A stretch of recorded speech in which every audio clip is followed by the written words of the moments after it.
senturi hono ua e lotu. O kutu ki mua Havea e o tua I he tau mea kotoa. Moene whakalau loto e puna ke ko tonga ko whanua monu ia. Ko o tua ki a Sihova. Ma uhe koloa mahu inga ko e lot whakafolofola. O mauhanga pe ki tua. Ma loho ofa iho mau whanua. Ko e uraki Taumafa iloho ata o e kātoanga o e ahoni. Whai hono lot kamata, e whai whikau toke tā, kamaloni tu iono. Waturo atu, ki oa ka maka watoa. Tu mua ke upuka e whai o marien. Ki dau hiki, ai whela rau, whai tau mawhai aho. Ki whai tau lot. Kore tau hiwa mai hono ngeau mao na himi. O vesi whakao si. Eiki te uhiwa pe ho o wha. He aho mo I pōko toa. O whai ho whaka hiki hiki. I taimi mo I taniti.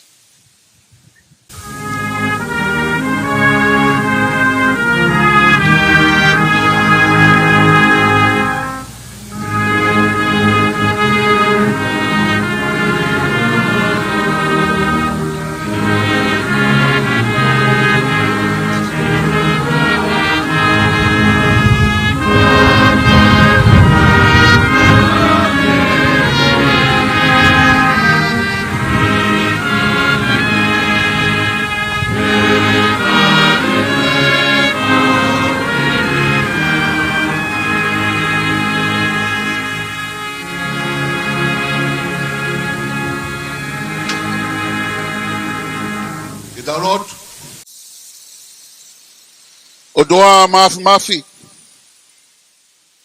Ko goe koe o toa o wikai hau tatau I he mani mo mamani. He ko koe tahai o toa. Koe mo toa tu whau o I tanit.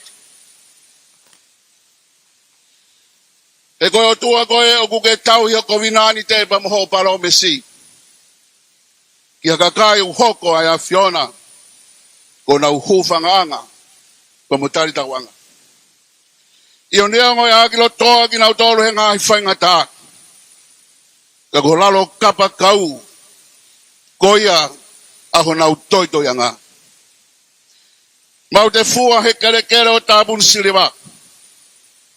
He koe rika ka kua iloa. Ko hi koe mahu inga e aho pa mohono anga. Koe aho e whakawetai. Koe aho e tue. Koe aho e haka I langi tau. He koe mis. Na e whakamohe me iul. Pia whai bea e whawha ki tahi. Ke turia e kawinga. Kai whawhetai. Neo na e whepare kina e whanonga. Pia mo e whainga taa. Whawhetai ko tau kauwhata pa musawa e ahon. Te koe aho e ikuna. Te koe fusi fuk. A ikuna. I he api ko Tapuni Siliva he ahon. Ka haori o ku a whio heni a tui whakareo. Tupouto'a Ulukalala. Ke whakamonua e Koloa'ia aho koe. Pe ko fu e tungi ka mano ka inga. Ai whakakoloa ku hoko pe whalelahi. I maulawe ai hoa koe. O mea hene tahine Pilinisi. Ka koe hei lala.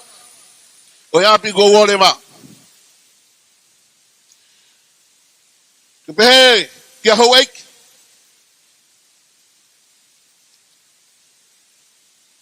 Mau whawhetai atu. E guheni. Ai premia. Kau mai kau whawhawhonga me pureanga.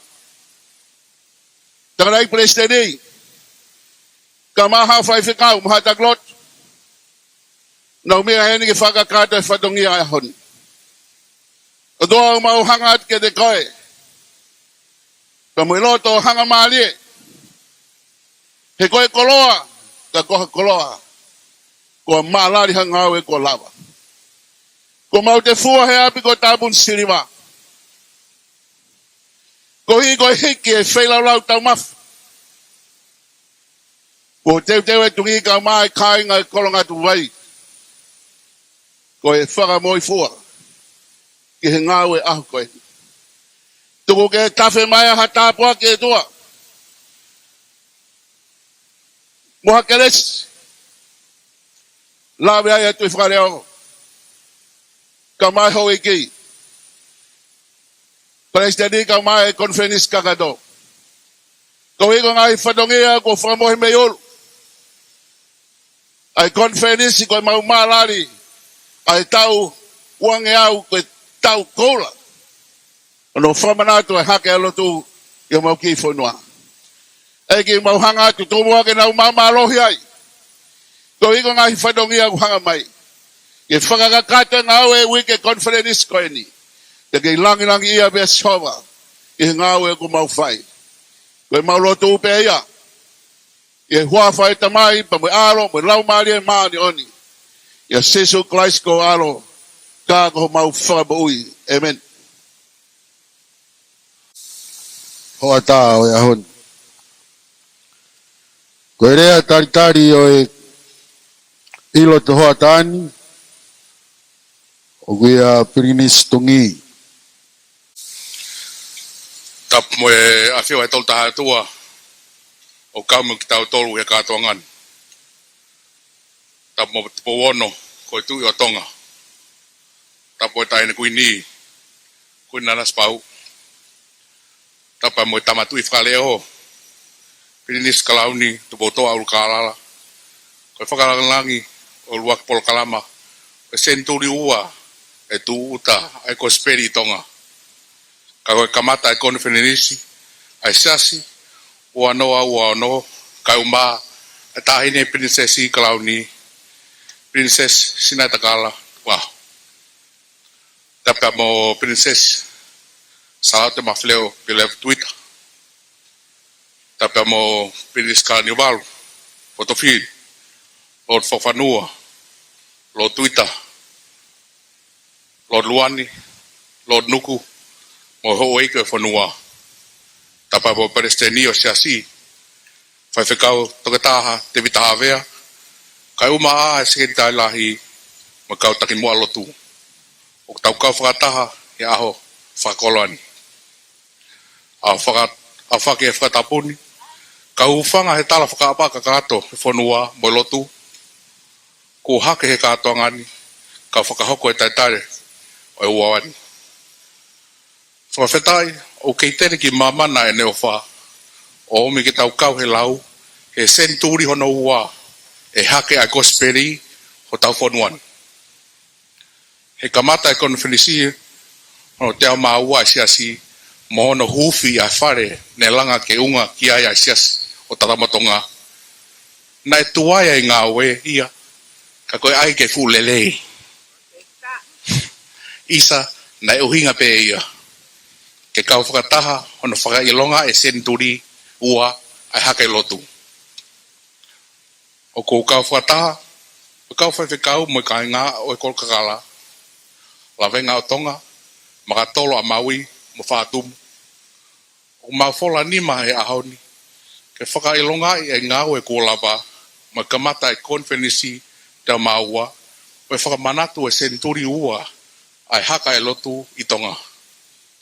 Ai mautaitari mo loto hanga marie ai Tama tui Fakale'o Pilinisi Kalauni Tupouto'a Ulukalala i ho lau marie lelei ke mea mai ki o tau api tupuani ko e whakawhalakalangi mo whakaolo ai ngau e kua lava o me ite loto kotoa o tau kaingani ke tai lelei ai whetuuna e o kua uhongi helea ke whakahai e mau fiefia.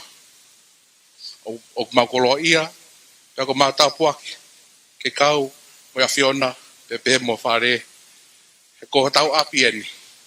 Tau mea mai pe, kai a asiri e mau sekia he hiki o langi. O ko tate lelei heni ai ta ni princesi, princess sao te peo levo. Ke mea pe whakamawanga, ka mau kai lao he whatongia. Tai lelei e hau e kotoa, ko mo mea mai, ke tau ka whakataha e ahoni. O ko tai lelei heni, ai Tangata'eiki Palesiteni, whaiwhekau Tongatapu Havea, sike tai rahi, ma ko kau Pilinisi, te maua, ma kau whakawhi kotoa, o tau kau whakataha heni, ke tai o e ahoni. Ko e whakahistoria e ahoni, whakamanatu e senturi ua, ai haka i lotu, ka aku whanguna e manatu, ki he tawalu o ua, e tai e whatu, ai misnare UESILIANA, ko misalore, he taulanga i he whanga ko fuipa, neongo ne tau pe mo lau mahina, kana e mo ui pula e lotu, he kerekeleni. Ne tonu pe hano ka mataheni, e whakamanatuni, he koe tau e uano, wangea mawha, e hake lotu heni. Fie ka koha fie, te mau whāna lahia. He kau whakataheni mo Ngaahi toko wa eki koe ni, Pilinisi kalani walu, lo whakawhanua, koe paremia, ka malon luani. Malo e hoko e ahoni, ke mo mea mai heni, o mea ki ho tau Tupouto'a. Ko mo lelei, ke kau mai ki e whatongia o e ahoni. Ko e api eni ko Tapuni Siliva. Ne tau hingoa ki he lika, a tungi hala tuituia. Ko kui meo tolo eni, e Tapuni Siliva e kuongani. O whemea aki pe, te mo mea mai ki ho tau kaingani. Ka pau ne ke la mare a whatu, e fie loto pe, ke mea mai ki a ki mautolu, malo e pou, ke loto lelei, ne hake ho tau mata whanga, ko kai mere ai, he kuongani. Ko e hake anga e lotu, i e whanga ko fuipa, o kutu wai ai fu o vava, ko o vava kulu, to kua ne ili fiai, he ko nofo anga ia, o whele huhuni. Talo e hake a misalore, he whangani, pe a holai ai te volo, pe ai kai ke ili fiai. Holai pe, kai ke te volo ia e koloni. Ko e te volo mo ui pe mahalo ki toi. Ko maulau monu ai, ko whonua manu ia kakotonga, he hake ai lotu. Te o kua hoko, ko whe unu mahu inga ho tauanga fo whakawhanua, o mau kei pore he historia, ko tohi i pe aluwa, ke tauhi o lau i tō tangata. On behalf of the Tatakamotonga Free Wesleyan Church community and its colonies, we extend our warmest and most heartfelt welcome to our distinguished foreign dignitaries who have graced us with your presence on this truly momentous occasion. It is with immense joy and deep gratitude to partake with you today this lovingly prepared luncheon, crafted with devotion by the dedicated hands of our Tatakamotonga Free Wesleyan Church members who have poured their hearts into every detail of this celebration. We gather today in a spirit of unity, faith, and thanksgiving as we mark the dedication and grand opening of our cherished Tatakamotonga Ulukalala To'etu'u church building, a milestone long prayed for and now gloriously realized.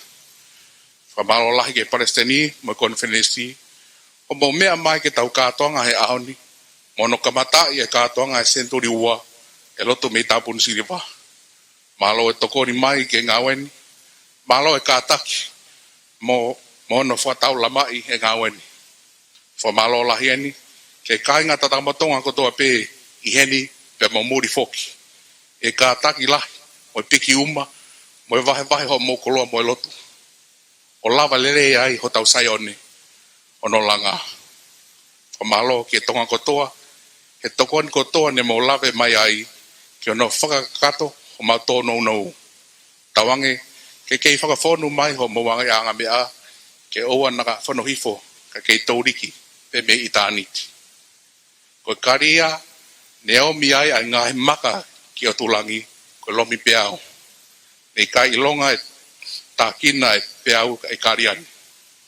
He na ne lolomi pe peau hange pe o nonga. Ko hake lotu I Tonga. Ke ne lomi e ngahi peau o taimi. O whatongia ki e whanonga. Ko ukia ke tau heka whataha he waka e kosperi koia ko tau maluanga. Ko whalanima o ahoni luvatu ia ki ilo ai konferensi mo ka whakawhe o ahoni. Ko konga ia e maukawala e pua fua kawa e tauni. Whakamoremore ka ia e hahalofia ka o sia mau whalaosiana. Ko maurea si pelo whatai ka hoto VVE me paki. Ko mako na hotau la marie he ngā hiva marie mo e whekau e aho. Ko mautau lotu ia mo e whakatawanga ke loto e lao marie maoni he tau mea kotoa e konferensi te maua. Whamono ui atu e ngā whatongia o tau teua ki ai tua whatu malo.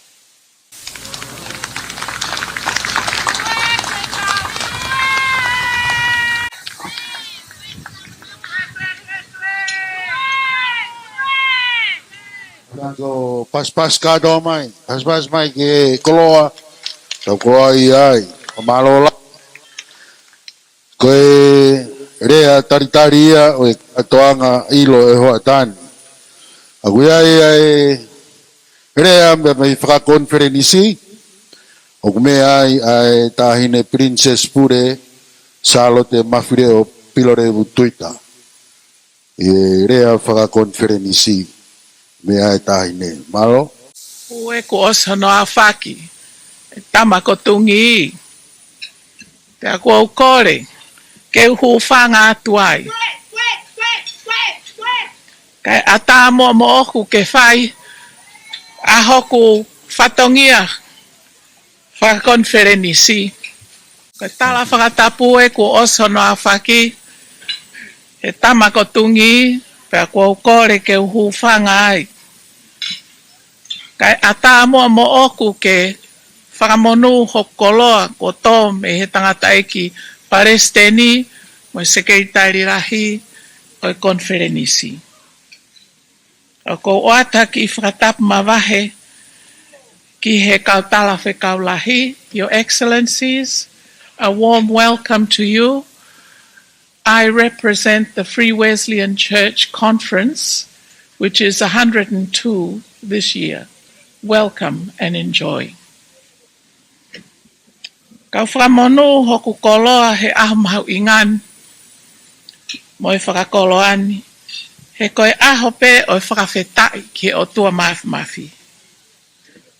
Oku hounga ki a te au, mo hotaka i ngā pinistungi, ai tāpua ki ne omi e Secretary lahi o SIASI, whai whekau Alferete Atiola. Ke u whakahoko pe ha whakaloto lahi he ahoni. Mo hono mahu I ngā. Ke whakafofonga I ai konferenisi hono te au māua. I he Huufi Falelotu ma onga mo masani a Tatakamotonga. Pea ke tau whakailonga I ai ofa mo I keresi ai o tua mafi ki o tau whonua. I he tōu tangata ki he tōu tangata. Ko e kaweinga e kuki poupou he hoatani, o ku to'o pe ia me he kaweinga o e ahoni. Tupouto'a mai ai kosperi. Pea ok whakamama me he tohia ai sea, waheni mango fulu maua, ves hono fitu ai ak pehe. Hono I kai whakaofo ofa I Ngaahi mo unga, si I vai o e tala ngongo rerei. O ia ok whakaha ai merino. O ia o kuongo mai ai lelei. O ia o whakaha ai mo ui. O ia o whanongonongo ki Saione. Kua toi tui ho o tua. Koe ngāu e koia ai kau misnare a Lontoni. Pe koe London Missionary Society. Ke talaki ai lotu whakaristiane I he Ngaahi ot motu he Pasifiki. O kau ai foki mo tongani. Nai kamata pe ia he taha fitu, hiva fitu. Mo I kau whaiwhekau misnare e toko tolu mo fulu. Neongo ne I kai ola rerei ai Ngaahi wheinga ko e ni tongani. Ka ne whakaata ai whainga Mārie ki he Ngaahi misiona metotisi UESILIANA ki Muiangi. I he tawalu oua hangene mea ake tungi, koe fuafua taulanga ia ai kosperi ki Tongani. He wholau mai a whaiwhekau Walter Lorry, pe ko Misa Lore, mohono waifi, ko Mary Hassel Lorry. I he whanga ko fuipā i Tatakamotonga. A kos aho tahaono, tawalu oua. Pena e malu i ki naua, mo na kau wholau, e kui atungi hu whanga Fakatapu ko whatu. Koe fuafua misiona eni ai kau misnare a lontoni, ne whakatewhito mai ki Tongani. I he tawalu wano ne Tupouto'a mai ki Haatafu, ai ongo whaiwhekau metotisi UESILIANA, ko Sione Tomasi, John Thomas, mo Sione Hatsoni, John Hutchinson, pea tari rerei e Aho Mee, pea whina ngalo ai a tupou uluaki ki he lotu whakakaristiane. Ne whie mau e tupou uluaki ke lotu hono kakai, pea ne tapu iai ai whakahiteni i Tongani. Aia o kutau whakamanatu ai senturiua oi lotu. Ne hoko atu ai uraki whaa, ki he tuku whanua a Tonga ki he tui o Ngaahi tui he tawalu tolu hiwa. Pea whoaki mo i konistu tone o Tonga he tawalu fitnima. Ne whatu ai tohi tau ataina, whaunga o i pureanga mo i whanua. O tau haka i he langi ko tau, mo i whakawhetai ki he otua alamaite. He whakahoko ai polo kalama o i ahoni Tatakamotonga. Ke whakamanatu, whakailonga, mo whakatoka ngai, ai mahu inga o i feitu uni, i historia o i Tupouto'a mai ai lot kosperi ki Tongani. Pea oku lau kau aki, mo pore ai, a Tatakamotonga. Hange koe tohi ai palofita ai sea, koe ngāue ai kau misnare mo tupou uluaki, koe si iwae, ai tala ngongo rerei. O ia o whakahaa ai merino, o ia o kuongongo mai ai lelei. Pea tawa umai ki he uange au malo tau, mo i kei hao mai pe a Tonga, te eki ke tawhia i a Ngaahi whaingata whakainatula. I he kei tauhi a haa mo he ofo, ki he kovina anite mo eiki, ne whakahoko e tupou uluaki. Whakamooni ki ai Kalauni mo i ngolou orive. Koe whakataipe o i keresi whakaotua. Pea koe SIASI mo i mawhai pure pe koe pure anga. O na malu i ai hau o Tonga mo i kahau o i whonua. Kane ikai ai lotu rerei, he ikai ke tau mau hatonga monu ia. Monu ia ai Ngaahi SIASI, mo i Ngaahi ako anga, i he kosperi ho tau eiki, ne Tupouto'a mai, aia oku kei tataki ki tau tolu, he Ngaahi ahoni. Oku hoko ai Huufi Falelotu, oi ahoni, mo i hoa ilo i he kere eikini, koe whakalanga manatu, mo i whakalanga ofa, ki tu angalu, mo i tau anga, ai tau tangata. Tuku peke toi whakaloto whare ia, mo whakamanat merie, ki he apini, Tapuni Siliva, mo i whakamanatu pe, oi hake mai ai lotu kosperi i Tongani. Mo i whakamanatu ia, ai toka, oi rika, a tungi halatuitu ia, peko tungi vai, hufanga Fakatapu. O mamata ki a whewhine o kuhau mo haongo hina kawa malo o Tapuni Siliva. O tuku hono tafa aki, pea si tua ai whewhine ia o alu. Nai whiwhiri ai a tungi vai, o ne eke ke whaiwhekau misnare ko Stephen Rabone me Australia, ne imua pe i Tatakamotonga.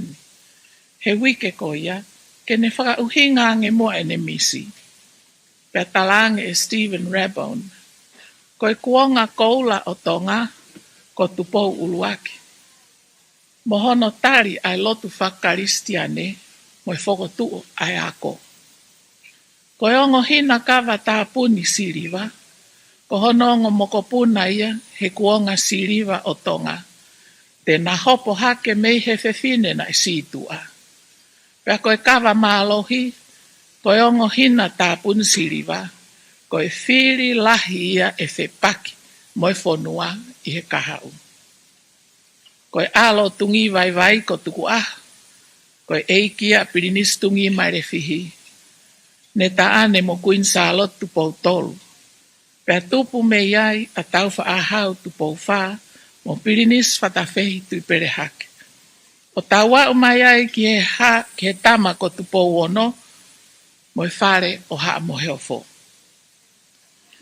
Whamalo atu he ngāwe mateaki o tau fia he Huufi Falelotu a Tatakamotonga uluaki i he aho whakahistorian.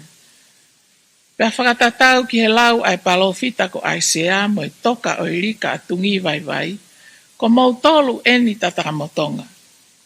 Ko mau hoko atu ai si iwai o i tala ngongorerei he senturi ua o i lotu kosperi i tongan. Pea ikai ke tau ofo, he koe feitu eni ne fua hake ai lotu whakaristiane. Tau tu moi lau, ke talaki ai o ngongorerei, mei he whare lotu fo ouni, ke tau hoko koe kau whaife kau misnare ai eiki he senturi ua o lotu. O whakahaa ai merino, o whakahaa ai mo ui, o whanongonongo ho tau kakai ki saione. Whamalo makehe ki si kau whaife kau, lo sini, koe kau se tuata, kau Tangata'eiki, kau fine eiki. SIASI kotoa Tatakamotonga uluaki, ua moi tolu. Haveluriku, whātum, lavenga tonga, he hiki whei lau whaka ofa, oi hoa tāne. Pea koutui, ok fia au pito Tama Pilinisi, Pilinisi tungi, moi hou eiki o hatakalaua. Ke tāpua ki mautolu he otua, ko tau tā e whihi. He ko tau kamata ai tari o konferenisi. Whakataha mohono Huufi ho tau Falelotu i he ahoni. Whatawange ke tau mau ha konferenisi, moi whamanatu e senturi ua o lotu, fia i he eiki, koe otua motonga, ko hota tofia. Tevita tau atu he, moi rea whakatalu a Pilinisi tungi mohono kāinga o taku. Si ipesi ilo whatai, ko hoto vee mei he paki, o whātu.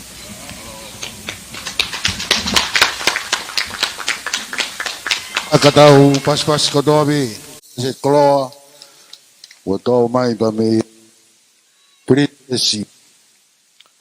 Te tau hoko atu rewa ki e Fakame'ite o e Aho, te tākia e tau tupu Amerika pia mo Pilinisi Charlotte mau taimi.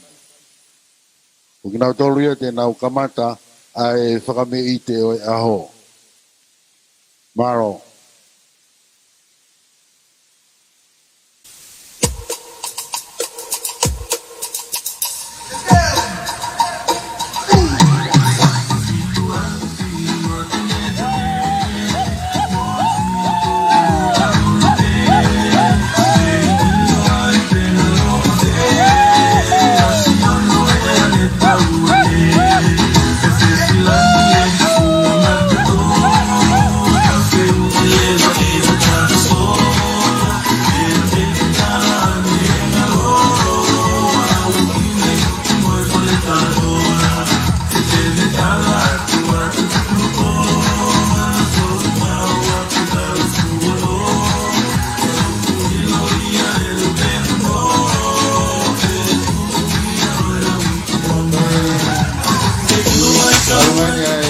salo te mau taimi ke whakamata aki ai Fakame'ite aho.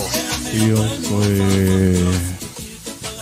taulunga pe koe Fakame'ite uluaki ni e tau Ouau Taumafa o e hoatani o e taulunga ia pe a mei i kare me Amerika eiki salote mau taimi tuaho koe kaulangi tua koe kauhiva pe a mei Tatakamotonga ua.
Maro avito ke Rocky Fakame'ite o ahon. Wafonga ia salo te mamau taimi, kau mai kau talunga. Kahiriani hoko mai pati o no ua ko ia o kau fononga a salo te mamau taimi. Hoko mai reo ia pia ngihe tautupu ko ia o Amerika.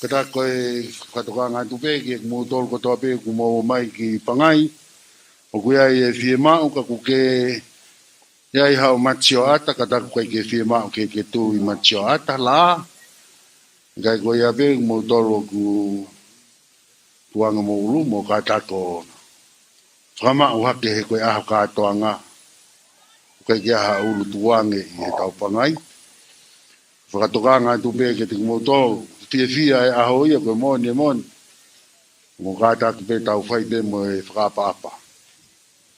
Tau hoko rewa heni ki he taha pe konga o e muyaki i a Charlotte mau taimi ko e tau tupu ko ia o Amerika.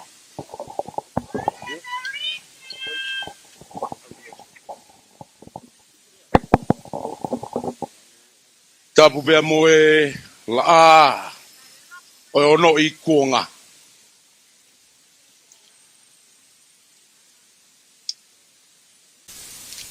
Tapu pia mo e mahina o kei katoa. Tapu pia mo e tamatui Fakale'o. Princess Pure. Pia whakamore pe lele noa. Kau piki atu pe i he vae o matoka. O malu ki he tala kakato kua ke whakatoka.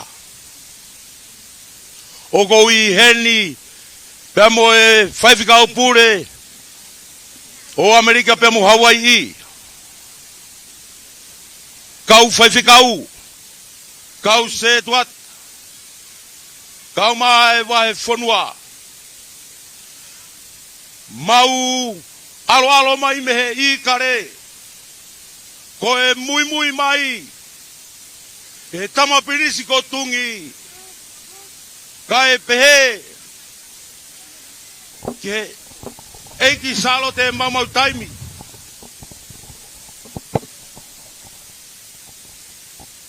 Ko e teke langi. Ko e teke otua. He ngau e kua ikuna. Seuke. Ko wheha tapa te wa aua. Ai masani ai ngau e kua tūmounga. Ko e ofa me api ko amanaki mohu manu ia. Kama ai vai whanua Amerika pai mo Hawaii. Ke teki aki ia ai tau orunga maa whana o aho. Ko e pāanga e ua mano. Pea whariki aki. Sio mau Ngaahi loto tuani. Oku pehe ai whakahoa a. Tua whatu.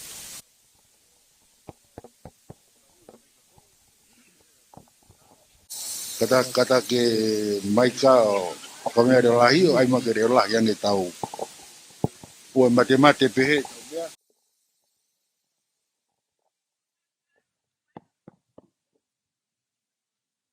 Iyo, hakat motoru Amerika.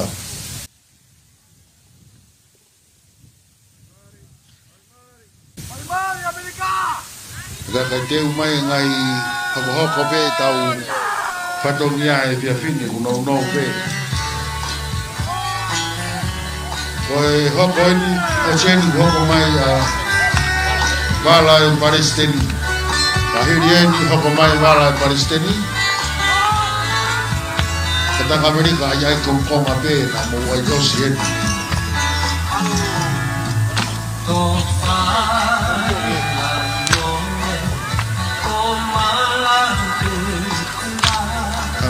Aro.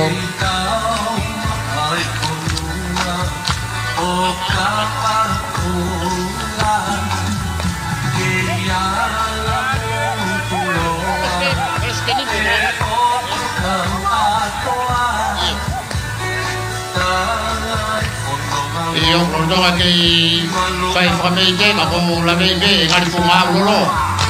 O ye te ngi fa ko ko to Ngaahi fantogia. Lava ke ai talu ko ni Amerika. Ange ko yo ko mo ai ko si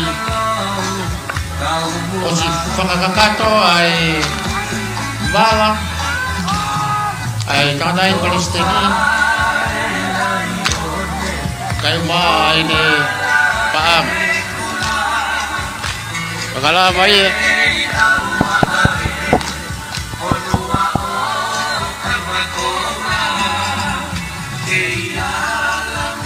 bala baye fa mole hoko mai skendala SIASI hoko mai anusila hoko mai family ko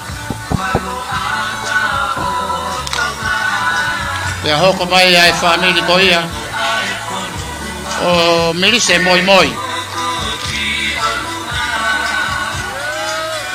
io kala vai e hoko mai e talunga ko ia Fakale'o e hoko mai lo tolan o talunga ia Tangata'eiki Palesiteni ko si fai piano fakat ko Fakale'o pe e hoko mai talunga soli tu yono ba mo famana tu malo me pasó que Fakale'o pe pa ngai mo de agora Palesiteni ko sfai ko Fakale'o pe pa ngai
Amerika mo fafofonga mai ai tamatungi ka ma ai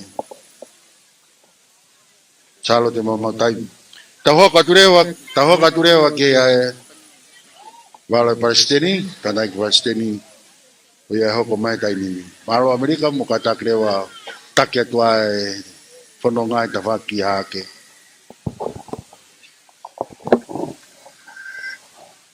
Malo. Ange ko ia ko Moimoi.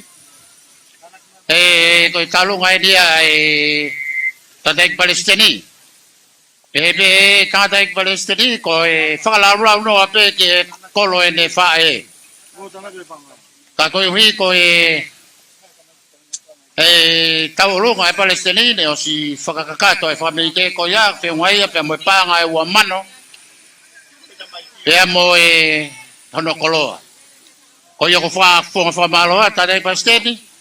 Ko wala ia pe ia o konferensi kakato ua no ko si fai aho no Fakakato ia Tatakamotonga Palesiteni.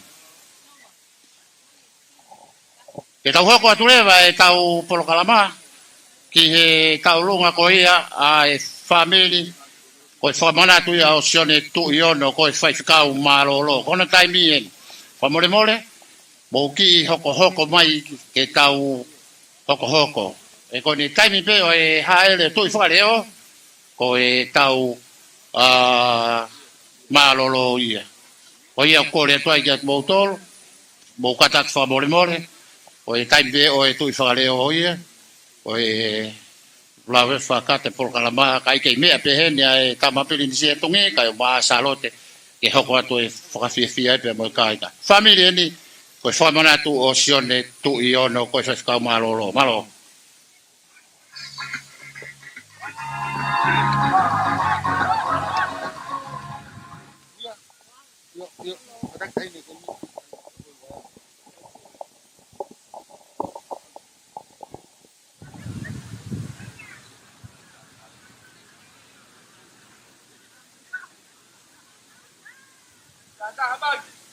Unu ki mua. Kole atu ki whanau mo whakamokopuna Sune tu iono ke mo lava mai ki lotoni. Kole peke uhu whanga atu i he tala Fakatapu ko osi ono a whaki i he pangaini. Kaya tā mua mo oku ke whakahoko atu ai ki whaka fia koe ni. Koe hia koe kui. Koe whamanatu o kui ko Sune tu iono mau malanga. Mau lava mai he hoani. Pea mo Tangata'eiki whai whikau Kalauni tu iono mau malanga. Mohono tau kete mo whangatu whaafine. Ka umaa foki ai whangamakapuna. Koe hia koe manatu ki he ngā uena whai he Tangata'eiki. Koe tamai. Koe kui.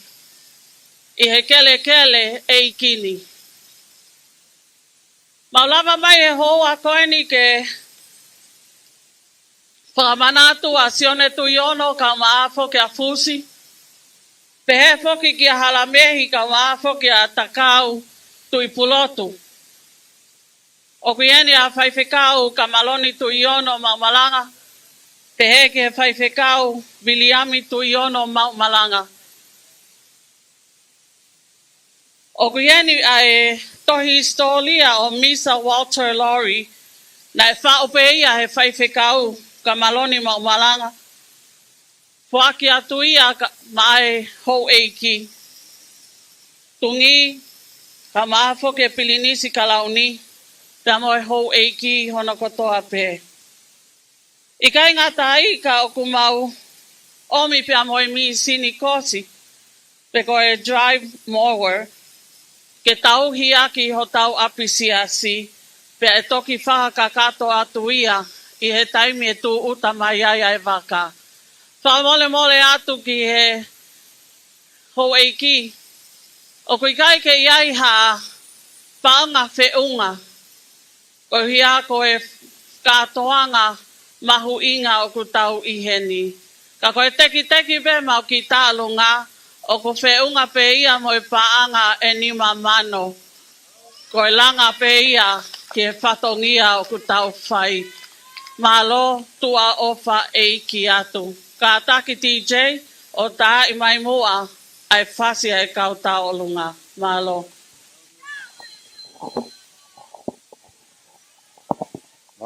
Aro avito, katak mai ha tuyon no kotoa pe. Me mai o kau e Fakame'ite, ke fia e Aho koen. Katak ki TJ, tuku mai whaskona na e kore atu. TJ? Ai moto kausi. Yeah.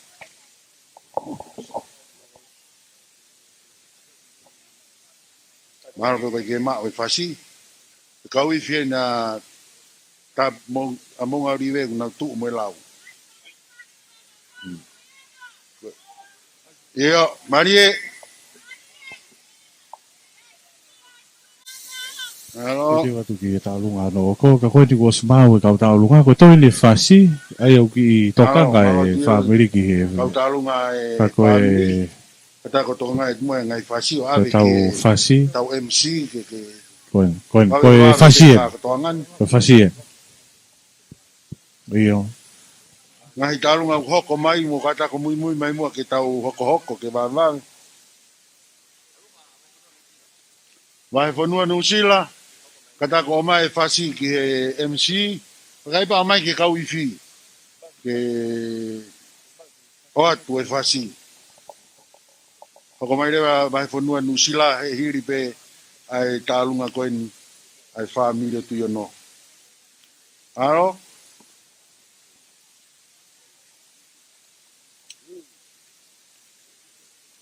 Maro e masi. DJ.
Maro abito ke family o tuyono, maro lahi he lawa e whatongia.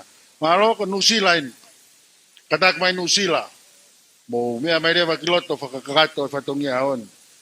Ke tau wahe peki toi ngā taimi koe no kutoe, ke whakakato ake whatongia ahon. Katako moi kai whanonga pa moi nato koe whaami koe ia, te maa umoto ke mo mea mai. Kako nusila in, katako nusila? Nusila?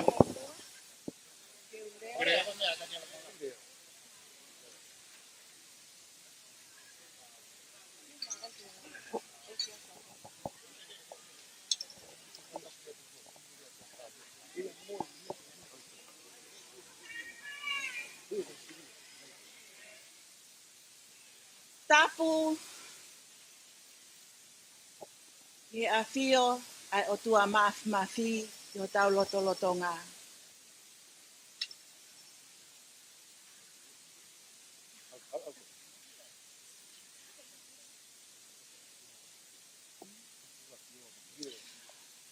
Whakatapu atu ki oa, o mai mua haku ki whainga mālie, ke whakahoko hoku ki whatongia tu ani.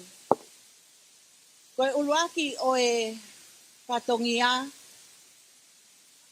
koe whaamanatu, o e Tangata'eiki,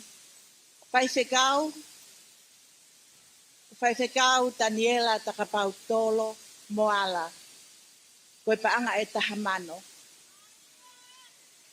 Ko hono ua, koe Fakame'ite ia, ai ka inga o tungi mei Aotearoa i he ahoni.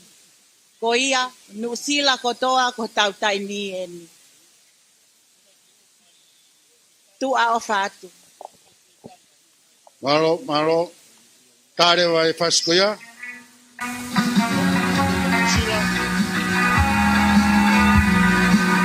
Ada kita udah bahagi taimi.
ta hoko mai a Australia.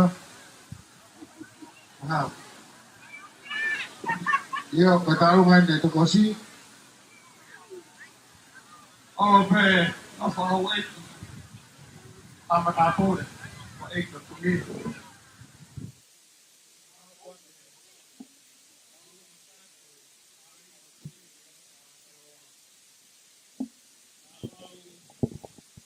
Oh.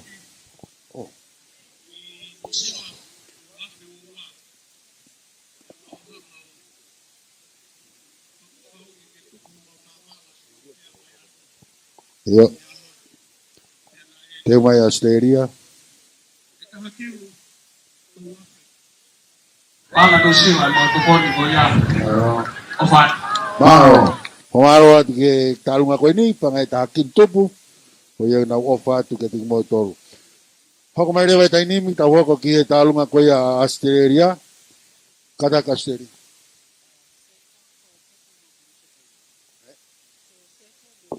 So se fo pe mo mire se Moimoi.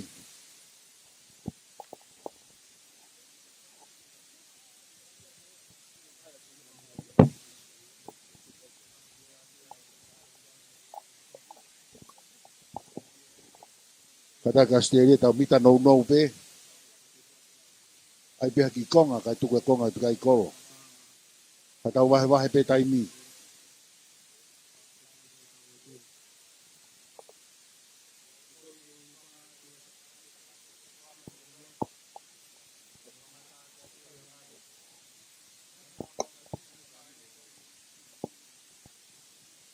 Yo, ombe mua pai ngā maari. Ke whakahau ko atu. Ai ofa. Pea moe fia. Pea me he whaifkau pūre. Ka au mai, ka au whaifkau. Moe wahe whanua Australia. Tala e whatongia ko en, pea whelupe ai pea moe whanau. O unu mai ke tau kau whataha. Iho katoa ngā. Koe ki teki. O ofa e wahe whanua. Koe ki pānga e taha mano. Ke whai aki aho katoa ngā. Maro. Pomaro at ka Australia. Ofa ko fai ka mo katak mai pe kau katoa. Ba henga katoa tau tātua taha pe. Peka iriga ma mo hoko mai. Tau hoko. Toko lahi pe ngai family. Nau whaam ke nau kau e fia e ahon. Ko ia hoka tulewa Australia. Maro.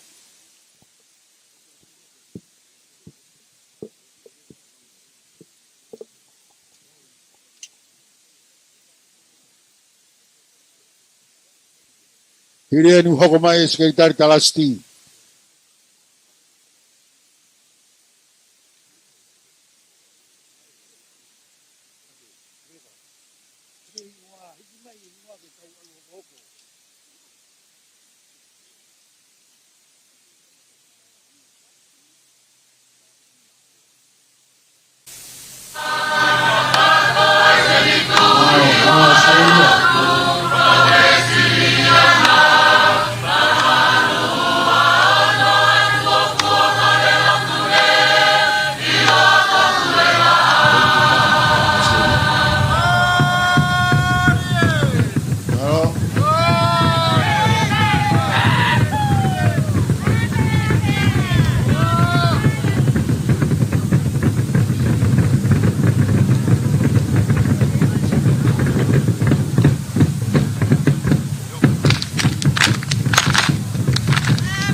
Habani ko Kalauni watik mamalanga.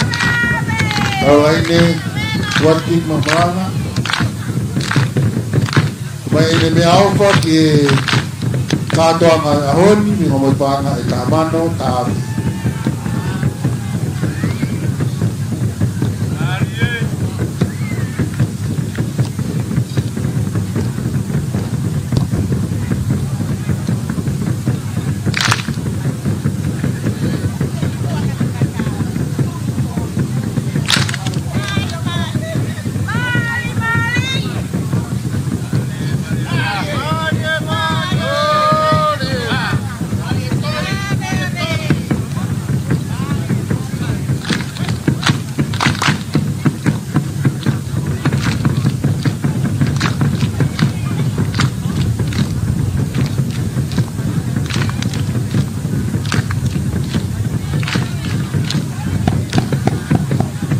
Aho Australia. Eu haka.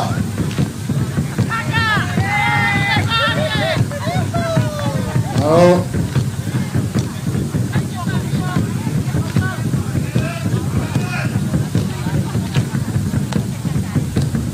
kadang ngai family tau hopo be tau henga be mo ke tau wa ke ki tai min toi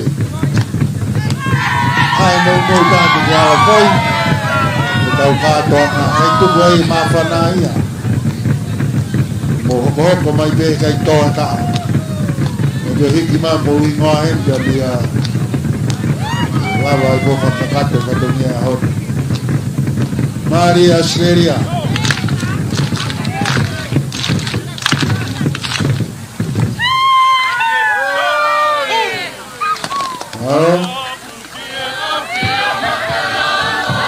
Dahil ay kami ito Pilinisi kaway ay Tupouto'a Ouau Taumafa Australia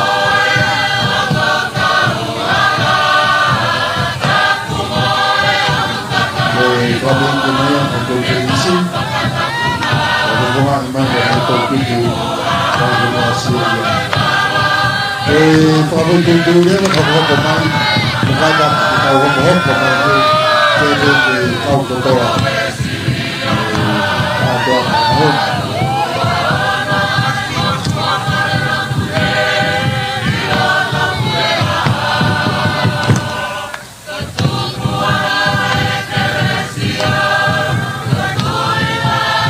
Heboh lima ahon kaya tasik lain kaki Celebratory dan lima program ahon Havea kau main bola ke wakil ayah Havea kita tahu Pilinisi sembilan kau main kata ayah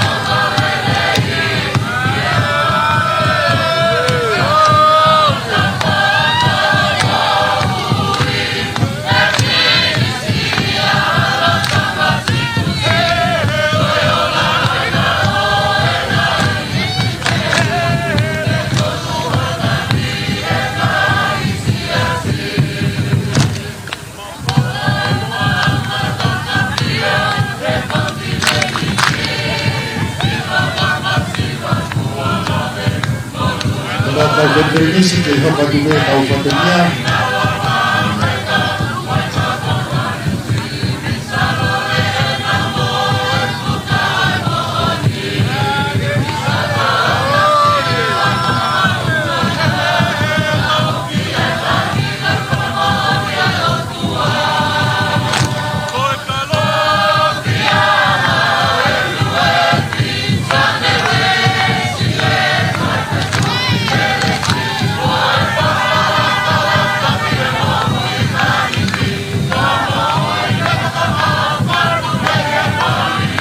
Australia,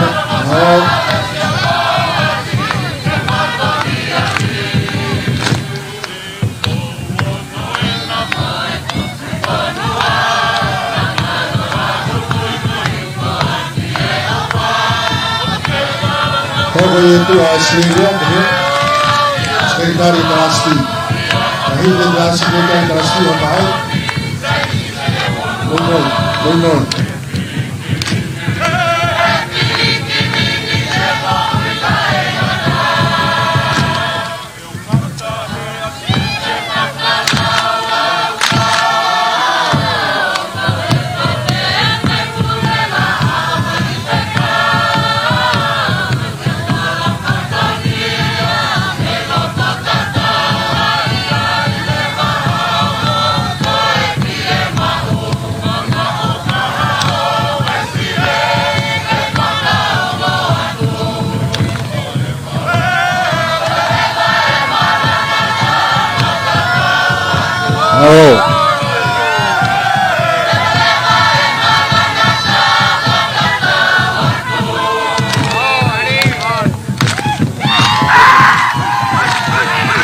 Malo Australia, oya, haka.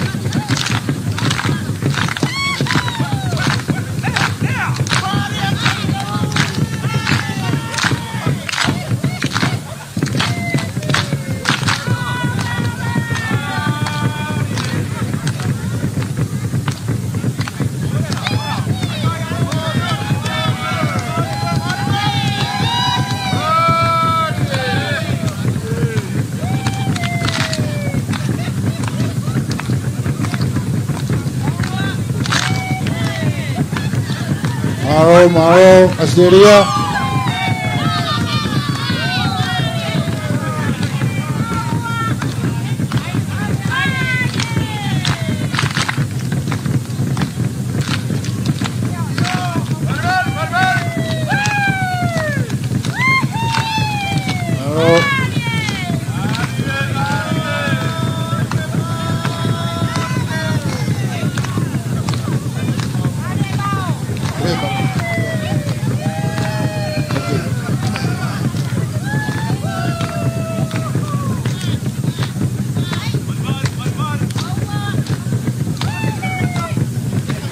Maro, Asteria.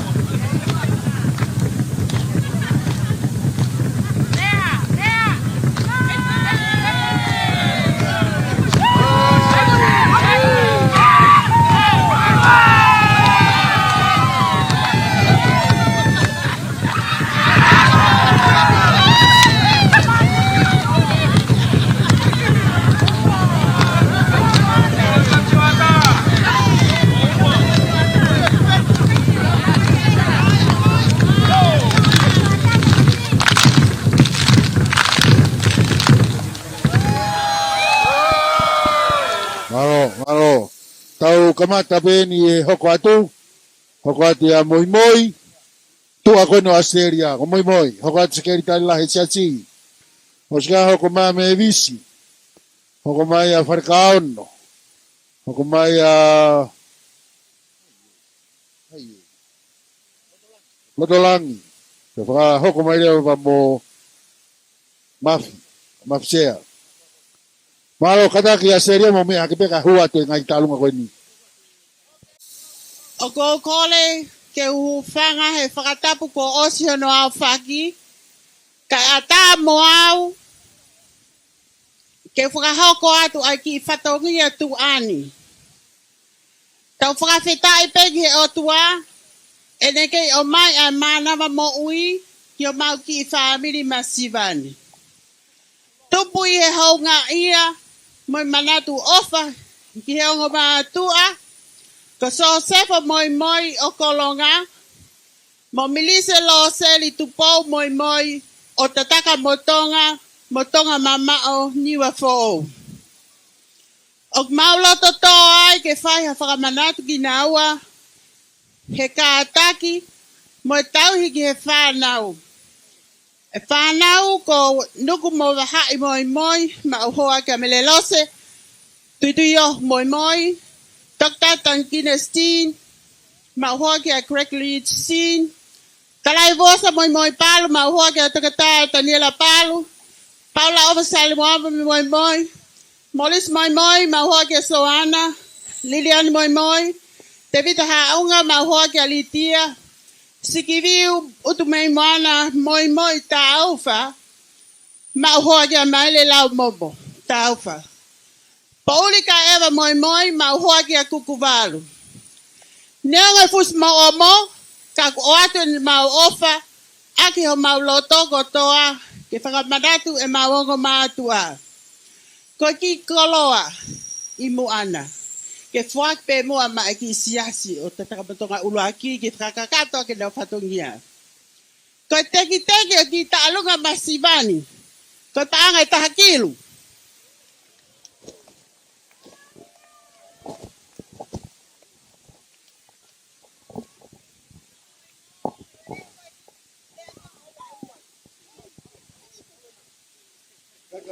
DJ?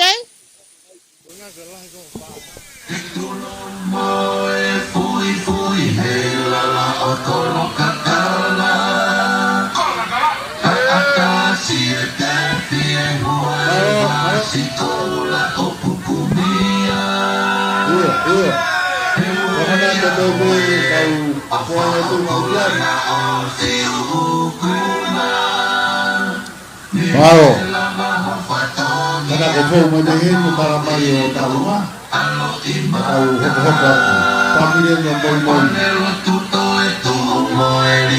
Mo kau koy mo ako mo Siliva.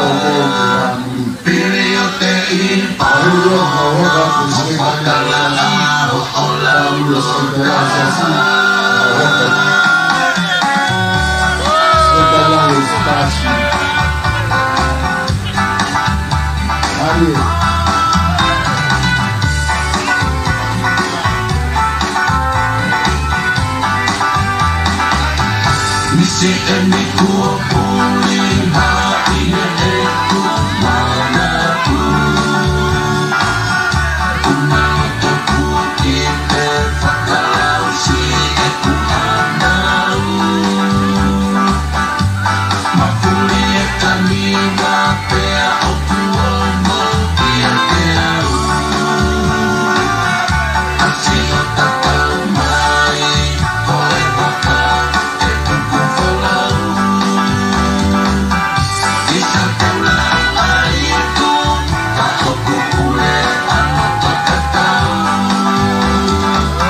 Porque o whamalumalu atu he tala whatapu ko kamata aki e katoanga whiwhia e ahoni.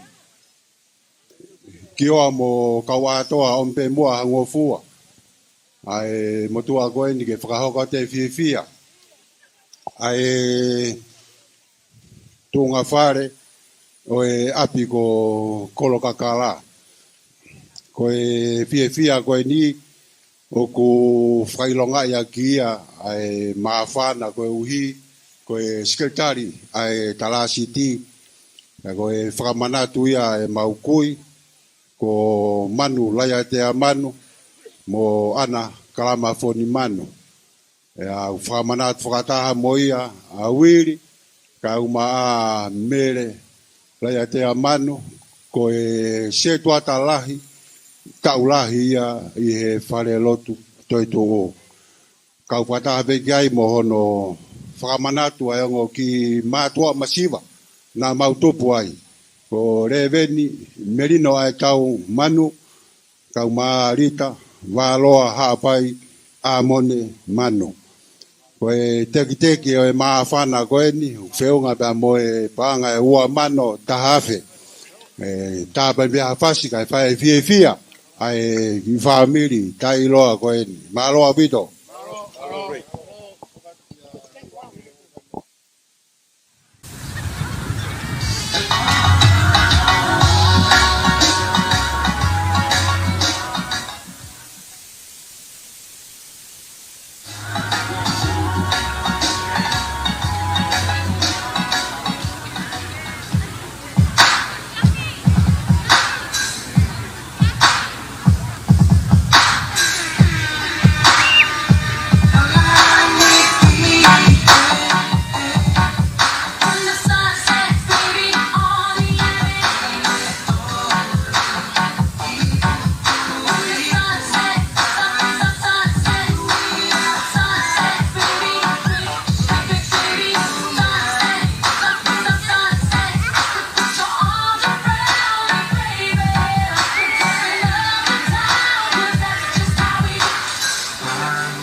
Ko ki family masiva ango taha pe eni Tatakamotonga. Ko maurere mai, ko hinga ko mau matapa e tolu na e ai. Aya ko matapa ko ni ko whakamanatu ia o Kalauni, Tapuni, Watkins, Mamalanga. Pea mo mau situ iono Mamalanga. Ko mau ki whakamanatu, ko tahamano wafe. Ka mau tari peki he ikare, he mau tui pe e whakalava he ikare ke uamano. Ka mau lere mai, mo manatoi, ko palo festa ko ani ko na Siliva kauta, ko ene kui eni. A Kalauni Tapuni Watkins Mamalanga, pe mo mau situ iono Mamalanga. Atu heni ai kore whakamore, pe heange mai, na e lava ke ufusi ifo e la a mo e mahina, ke whakakakato a ki soku whatongia, tua ofa eiki atu. DJ, hit me and hit me hard.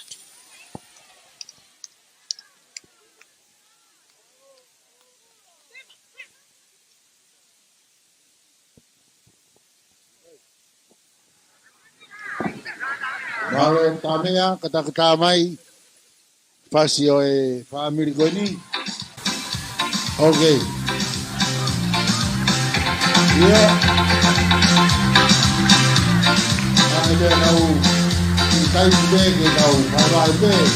Roase nau fia aon. Malo.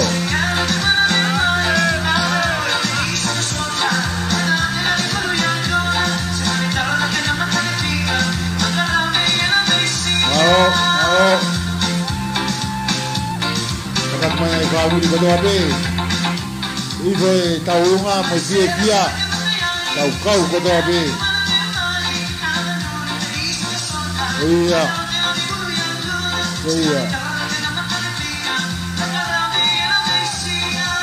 Malo.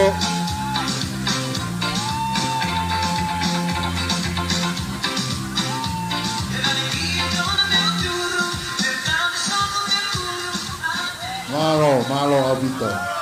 Malo ke family ko ya. Tau hoko adure ba ke family hoko.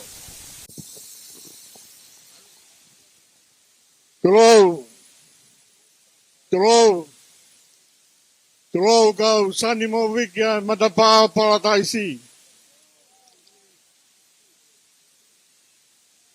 Kio kama kawatoa.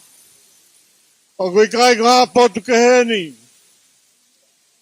Ko matapa e diolangi. O hake e tau lotu mo hifo e tau tapuaki. O heni. Ke whakao ko atua ki taurunga mawhana koeni.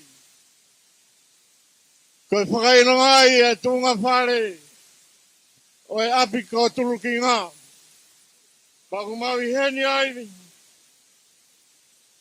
Ka mo whare kao no arwhareti. Ka mai whamiri. Ka whare kao no arwhareti. Ka whareti whare kao no. Ke whawhunga i atu. Ai tunga whare koia o turuki ngā ki wawau. Pai gai ke ngā tai whailonga i atu. Pa mai ofa me he. Whawhawhonga whare area koia o Tongatapu hiwa. 17 tō moua ko eiki minisa. Ka koe whanau tā maia ai api ko turuki ngā. Ko teke tarungani ko pāngai tāmano. Pea koe ki rewe koe na kutuku i loto. Whakatuia ke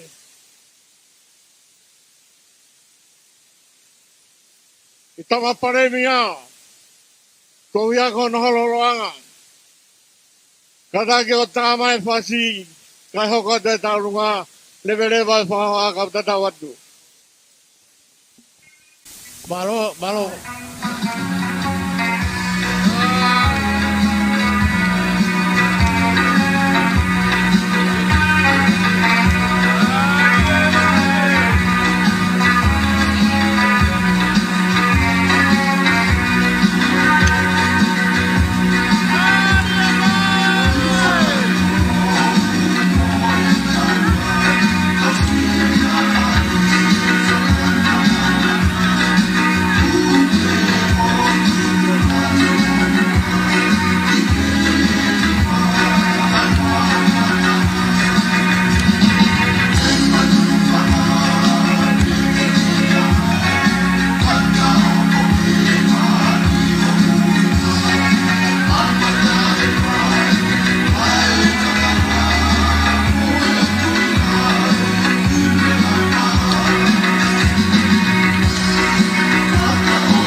Pai Moimoi na storia terminai. Oke ke firman di hau pausan kelas ke untuk malai. Pai no ke tau oke ke mai no ka tonga ka ko. Untuk ka ai mai ngau tau fai. Untuk ho ka due wa ki kai ku toi. Taru ma poko.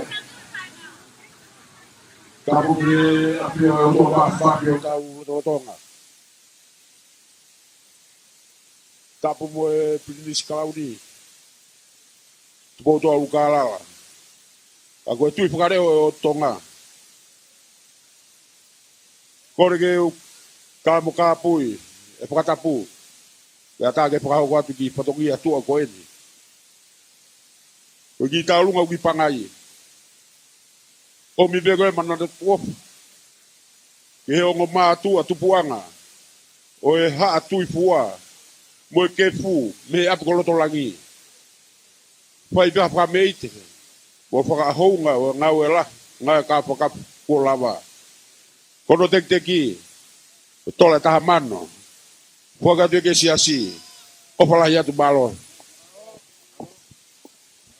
Malo ke family ko ni katak TJ. Pure i mai pe TJ ki favor ko.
Ako kuat ki he taulong ako e taha kafa Tama Pilinisi tungi mafabot.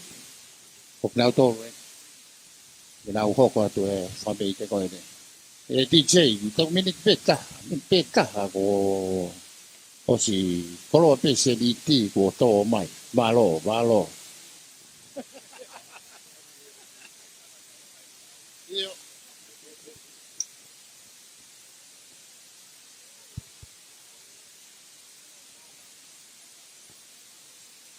Kore pe ke wha malumalo atu he tala o whaki ko a whake pangaini. Kore pe mua ke u whanau nou pe.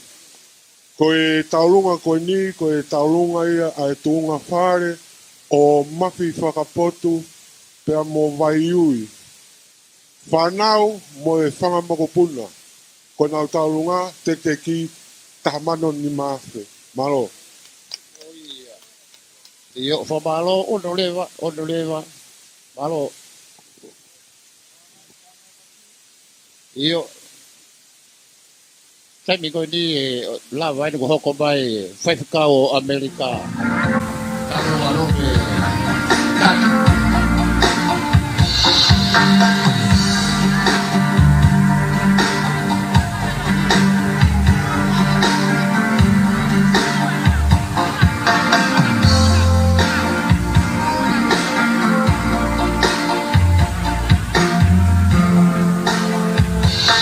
Sama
Malo.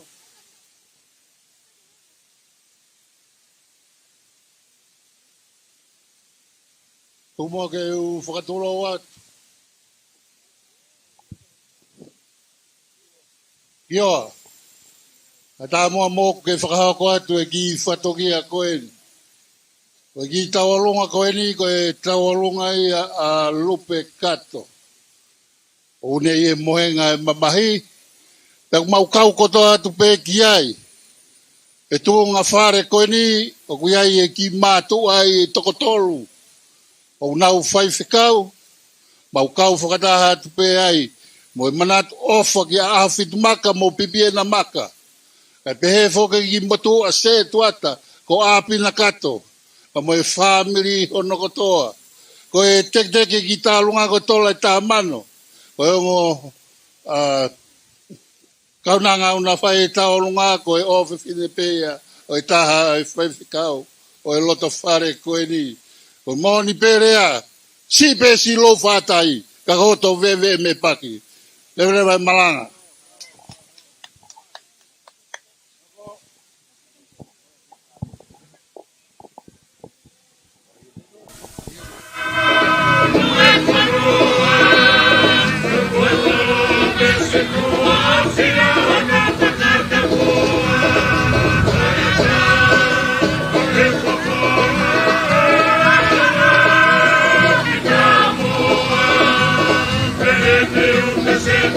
Thank you.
Fatulaw atu. Kia amin famua ngofua. Ke hua tai levai ki fa ha koeni. Deliana ke pe kwai fini matua ko kita mau heni be ke mau lango maki ke fatongia. Ko hi ko mau fine ki. Ko alisi kanongata. O mau ke fanongo ape hono leo. Kag manato ap ko Havea ke mau tamai ke melenga kanongata. Na hoko ko setu atalai. Pe hoko. Ko ofisa kolo e koloni. Kaya me mau heni pe mo fanau. Ne ogu kai ke mau kato heni. Kau ku heni pe. Apply kau ma pai batubei mo fanau. Sona silute mo fanau. Kau ma filino pe mo ala manu. Mo maki. Ope pine koena o teu ke ne fai Fakame'ite o aho. Kai pehe kia ana finau pe mo Paula. Kai ke hena anu pe mo mele. Kai uma. Malase mo kinau tolu. Kaya mema. Kai mau manatu ofa. Kai tola pe tahamano. Ato ke ya mau ofa ke SIASI na ofa mau tamai. Leva lea. Tama mau fasi. Pa mole. Thank you.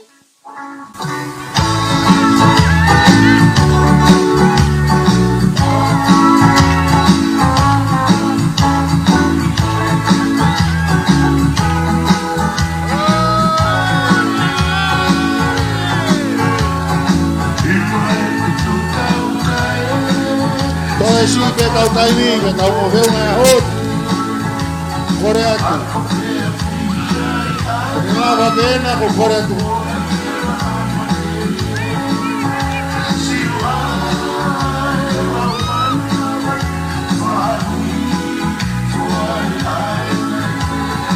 Mairi ani e whai e whamanatu koia oi.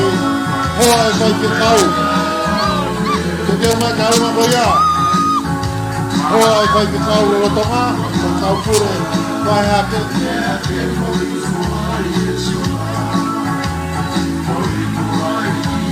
Maro. Kata ke rakalaka. Kau pio kumai. Kahiri lewa e. Kalunga whakamanatu e hoa e whai ke kau. Hoko rewa rakalaka.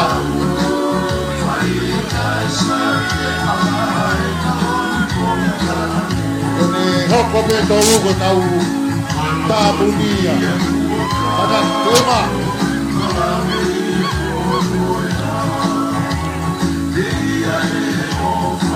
Malo abito.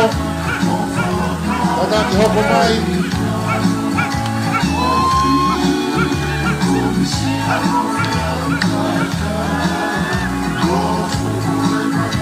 Ada ko toka mai.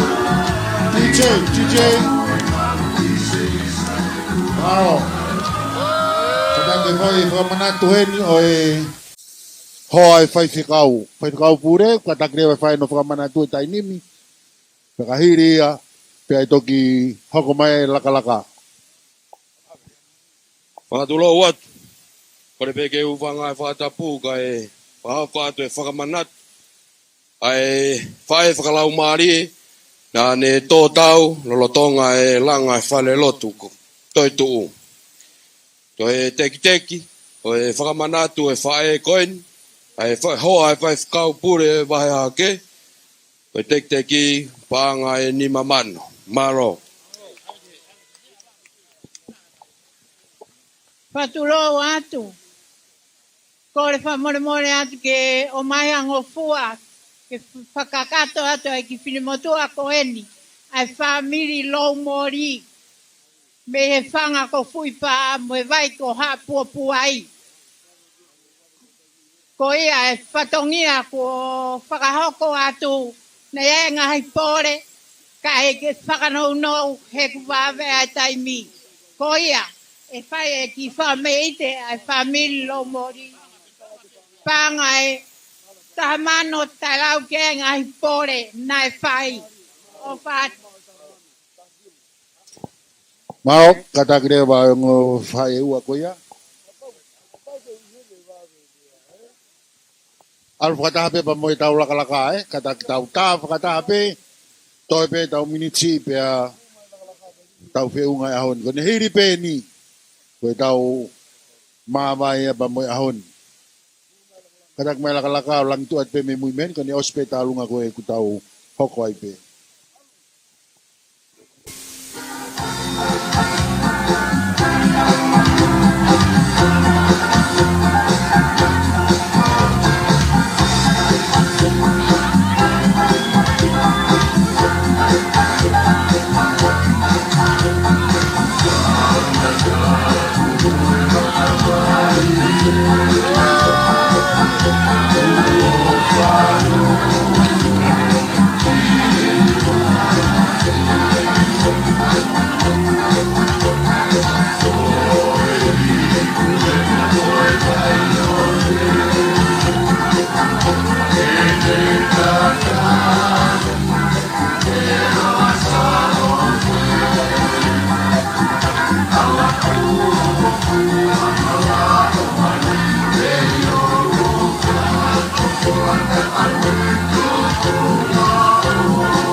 Aho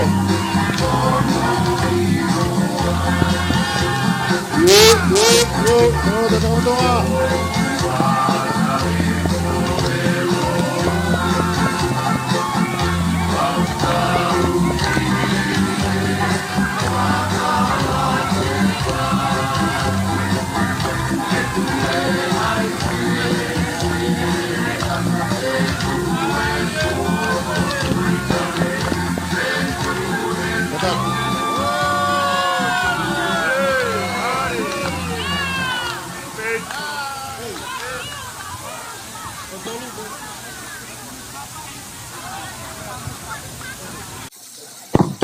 Malo, komalo atu ke tu fareo fa atu imai si kai nga tungi ko ni ko kalaka kata ko mo ko tau tolu te tau tapuni e fiafini mo tau fa mau inga e taimi ko tuku mai ma ki tau tolu ka to Ngaahi family te ya umai homo o fa umai be ka to fa ho ko atu ko ia te tau fai ba fa osi ko laka ia ai kai nga Tatakamotonga talunga Tapuni ya mo to kalau ka umai laka fa osi maro ko laka pe fie mau he langi fakakatoange ai lang ai laka pe to hoko reo katak mai lo tutuku ai ahoni ko faifikau palofesa na Siliva kauta kafio mai kahiri ni faide wa no lot Fakatapui ai tau katoanga iyo hoko atu iyo aku famai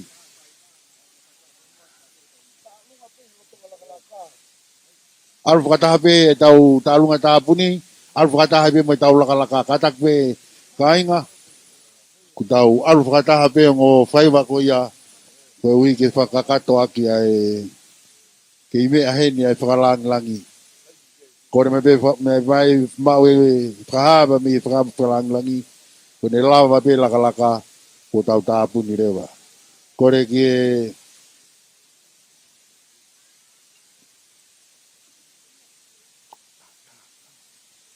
iyo ta mai rewa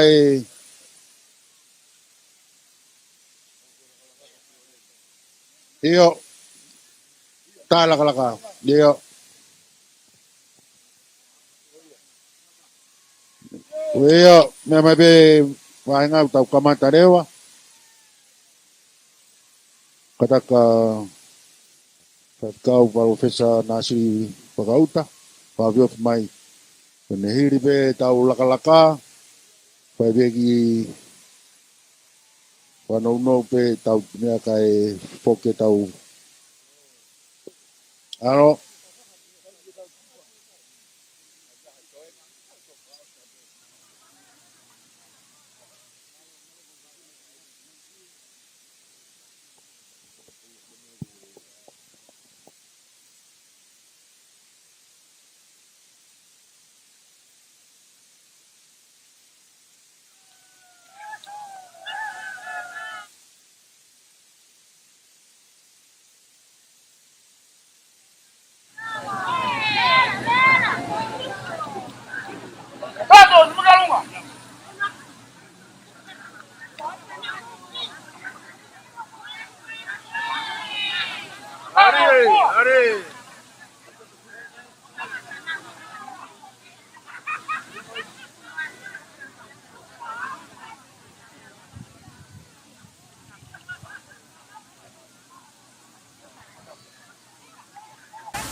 Pamalo atu ki kainga Tatakamotonga. Tatakondo kinurama beo mea de princesi. Kaga Tatakamotonga mumea iguai beklalo. Kai faya di tauria tuku ai rama popo tatoanga no taulo tuku. Kami kalau pesa Tevita nasi. Kata ki Tatakamotonga mumea iguai beklalo. Mumea iguai beklalo. Kata tu kalau pesa nasi rauta. Ai framalo kamo Rea kon from Lotu e kon Pilinisi malo.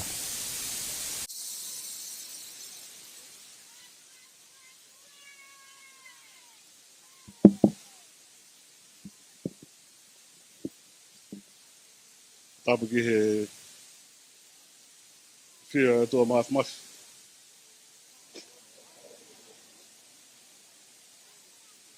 Tapu e whalang e ho. Tapu Pilinisi Kalauni, tui Fakale'o. Pilinisi Tupouto'a Ulukalala. Tulau mo e Princess Kalauni. Tapu e Princess Pure, Salad, Pilerev, Tevita. Tapu e tamakatungi, beko kore ke u unga.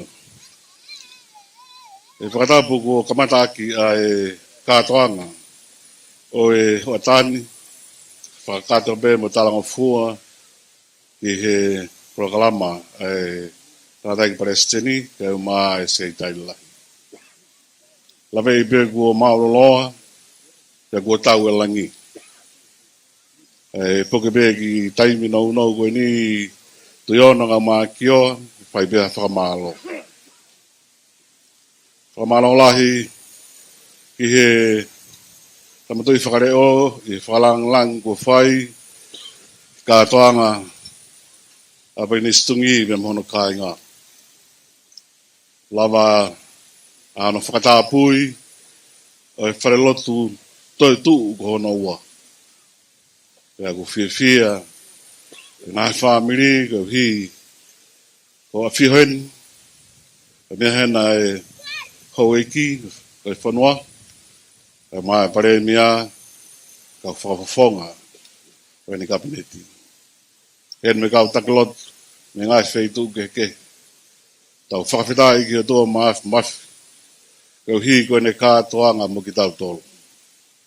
Pea ko longo, eiki, ai api ko Tapuni Siliva.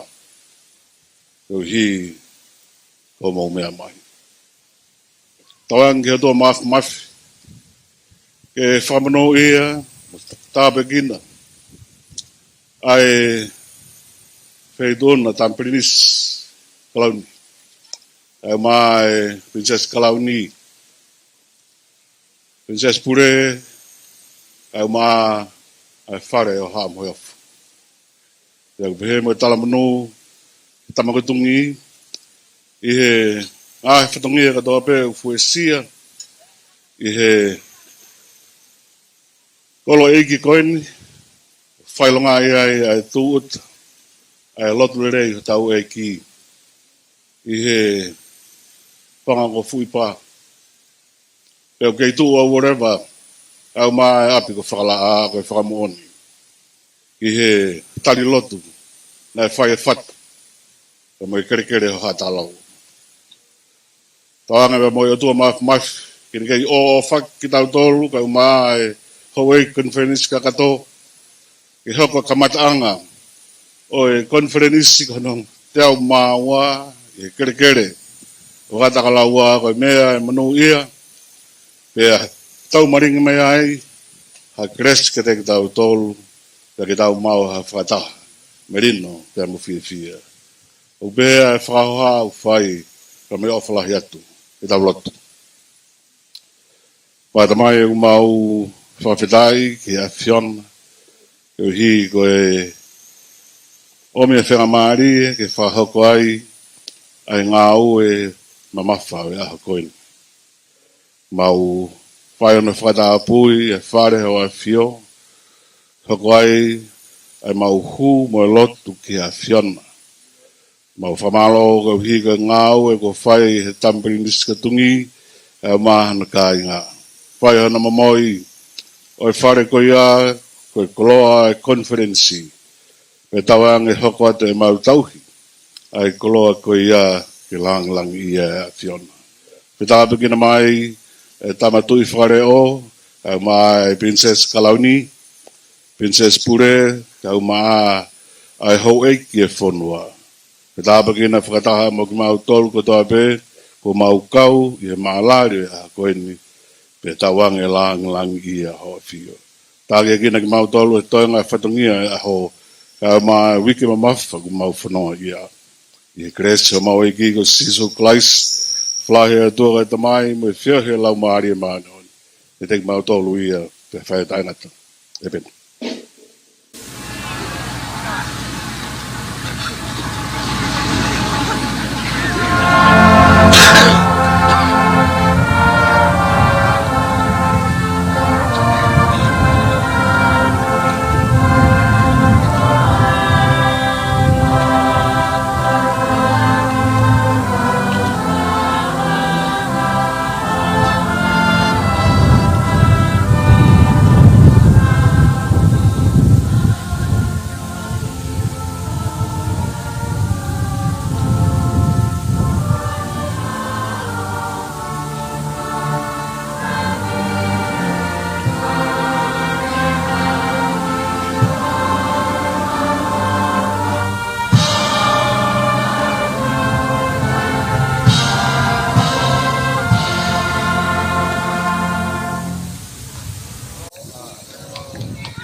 Kaya, saka pa mamay whakalang e aho. Hey baby! Hey baby! Hey baby! Pamapo pe kalskentari e ofa e aho. E unga mamoy paanga ni makilu ni mamano tupulahi. Pamapo po atu ki he tau ke Tangata'eiki konferensi. Maro abito. Io koe riwa ke haere tamatui Fakale'o. Pilinisi Tupouto'a Ulukalala pe whuketahine princesi sinai taka tuaho. E mo e kakato i pe e tau pokalama whamawhalari hanga tonu e hauani. E me he abia ko Tapuni Siliva. Pe me he Koloa'ia pe mo e Ulukalala mei Tatakamotonga uaki.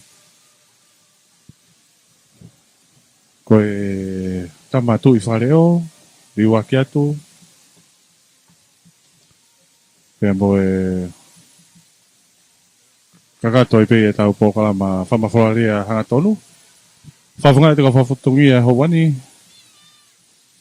Me he televisione Tonga pea mo e Radio Tonga. O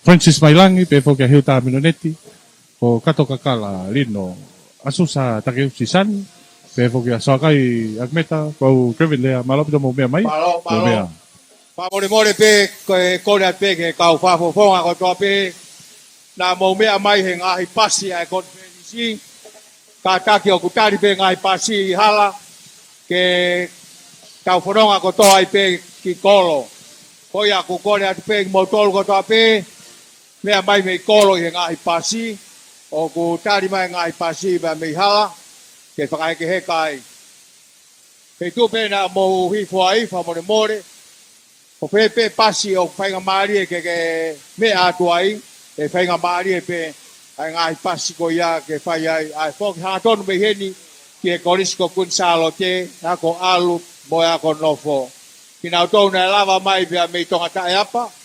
Kau maa kina utau na me Havea kore atu Ngaahi pasi na mo iai ke tau ngau e aki pe. Ko ia koe kore atu pe ia o ku whainga maari e Ngaahi pasi pia me hala ke whai ai e riu ki nuku alofa ke hoko atu ho tau whatongia. Koe taimi ni ma ko e whakatahaya ai komite e kau talasitilahi. Pea tau hoko atu e hape ai walu ki e polotu whakawhi loa ki. Marawit.